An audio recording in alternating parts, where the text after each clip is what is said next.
Hello नमस्कार दोस्तों। आज हम बात करेंगे एक्साइड इंडस्ट्री के स्टॉक्स के बारे में। इससे पहले हमने एक स्टॉक्स का और वीडियो बनाया है जो कल के दिन बढ़ने वाला है और उसके पीछे का रीजन भी हमने यहाँ पर डिस्कस किया।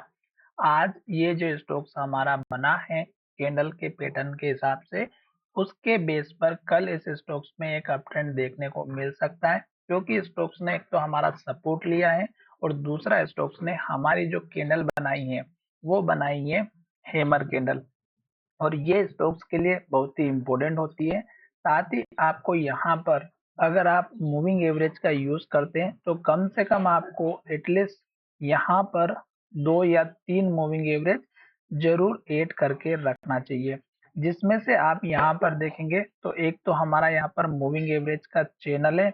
अगर आप चाहें तो इसको ऐड कर सकते हैं और अगर आप ना चाहें तो इसको हाइड कर सकते हैं। और अब मैं आपको यहाँ पर मूविंग एवरेज सबसे पहले लगाना बता देता हूँ, किस तरह से आपको यहाँ पे मूविंग एवरेज लगाना चाहिए। तो हम इसका कलर कर लेते हैं डार्क, और यहाँ पर इनपुट में हम सबसे पहले ऐड कर लेते हैं 50 डेज का। तो 50 डेज का मूविंग एवरेज आपके लिए बहुत ही इंपॉर्टेंट होता है, और देख सकते हैं कि स्टॉक्स चल रहा है इसके नीचे की तरफ। तो शॉर्ट टाइम में स्टॉक्स अभी डाउन ट्रेंड को इंडिकेट कर रहा है। अब हम यहाँ पर इसको एक और को एडिट कर लेते हैं और इसको हम यहाँ पर कर लेते हैं 200 डेज का मूविंग एवरेज, और इसका कलर हम थोड़ा सा चेंज कर देते हैं ताकि हमें पता चले कि स्टॉक्स में मूविंग एवरेज कौन से कलर का है। तो ये देख सकते हैं ये 200 दिनों का मूविंग एवरेज। तो जब तक स्टॉक 200 दिनों के मूविंग एवरेज के ऊपर होता है तो स्टॉक्स हमारा लॉन्ग टाइम फ्रेम में स्टॉक अप ट्रेंड को फॉलो करता है।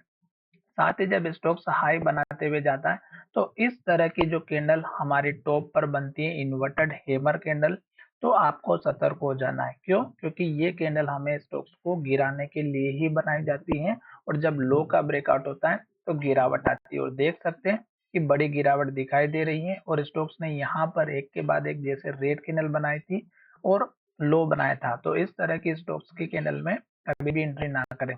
अब यहाँ पर मैंने आपको पिछले वीडियो में समझाया था कि ये स्टॉक्स का एक इम्पोर्टेंट सपोर्ट का लेवल है, जो मैंने यहाँ पर इस कैंडल का हाई और इस कैंडल के हाई का बनाया था। और साथ में स्टॉक्स ने यहाँ पर जो बड़ी गिरावट दिखाई थी और फिर स्टॉक ने यहाँ पर लो बनाना बंद कर दिया और स्टॉक धीरे धीरे ऊपर जाते हुए दिखाई दे रहा था। और स्टॉक्स का टारगेट इस कैंडल के हाई का बनाया था, जो लगभग हमारा 517 का था, और यहाँ पे स्टॉक्स ने 514 का हाई बनाया। दूसरी बार फिर स्टॉक्स ने के हाई को ब्रेकआउट करने की कोशिश की, पर 514 के ऊपर स्टॉक ब्रेकआउट नहीं दे पाया और स्टॉक्स ने बड़ी सी गिरावट दिखाई दी, और स्टॉक्स फिर एक के बाद एक लो और रेड कैंडल बनाते हुए नीचे आ रहा था। आज स्टॉक्स ने कैंडल बनाई है सपोर्ट पे हैमर कैंडल।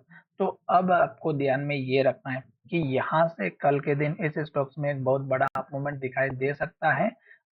क्यों?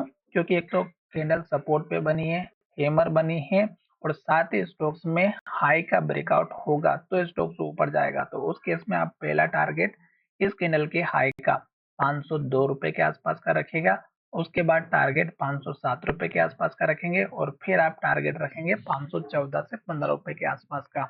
अब ये लेवल भी आपका अगर ब्रेकआउट हो जाता है और ऊपर की तरफ जाता है तो फिर इस कैंडल के लो का 523 का, और फिर इस कैंडल का हाई जो लगभग हमारा यहाँ पे 536 का बना हुआ है। ये इंपॉर्टेंट लेवल है जो मैंने आपके साथ शेयर किया। और अगर इसी तरह से फिर से लो बनता है और रेड कैंडल बनती है तो हमें इंतजार करना है। क्यों? क्योंकि ये जो लो है ये हमारा सपोर्ट पे बना हुआ है हैमर कैंडल, और ये जो गिरावट दिखाई देगी ये फिर बड़ी हो सकती है और स्टॉक्स हमारा और नीचे जाते हुए दिखाई दे सकता है। तो लास्ट के लो का इंपोर्टेंस रखना है 480 रुपए के आसपास का।